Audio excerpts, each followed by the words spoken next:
দর্শক, বিএনপি মহাসচিব মির্জা ফখরুল ইসলাম আলমগীর বলেছেন যে যেসব বিষয়ে ঐকমত্য হবে তা নিয়েই নির্বাচন হতে হবে। ঠাকুরগাঁয়ে নিজ এলাকায় তিনি বলেছেন যে রাজনৈতিক পট পরিবর্তনের পর বাংলাদেশ নিয়ে চীনের দৃষ্টিভঙ্গিতে পরিবর্তন এসেছে।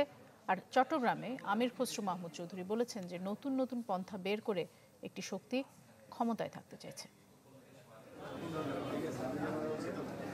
ঠাকুরগাঁওয়ে নিজ বাসভবনে দলের নেতাকর্মীদের সাথে ঈদ শুভেচ্ছা বিনিময় করেন বিএনপি মহাসচিব।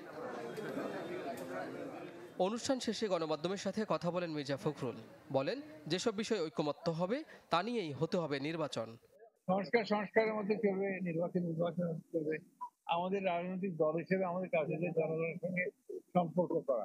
আমরা কিন্তু 31 দফার উপরেও এই কাজগুলো করেছি সারা দেশে। আমরা জনগণের সঙ্গে সম্পৃক্ততা করেছি।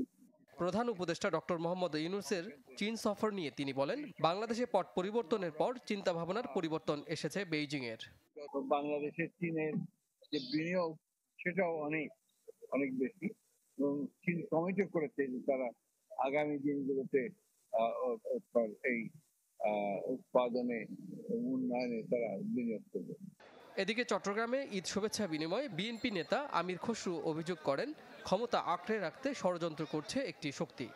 আরেকটা শক্তি দেখা যায় তারা অন্যভাবে ক্ষমতায় থাকার জন্য তাদের আরেকটা নতুন নতুন পন্থা বাইর করে। তারাও যাতে না পারে জনগণের সামনে দাঁড়াতে, ফ্যাসিস্টরা যেভাবে দাঁড়াতে পারে নাই তারাও যাতে না পারে, সেই জন্য বাংলাদেশের মানুষ প্রস্তুত। জানান, গণতান্ত্রিক প্রক্রিয়ার বাইরে তাদের দলের কোনো রাজনীতি নেই। এতে বাধা দিতে চাইলে মেনে নেবে না বিএনপি। কাজী ফয়সাল, চ্যানেল 24।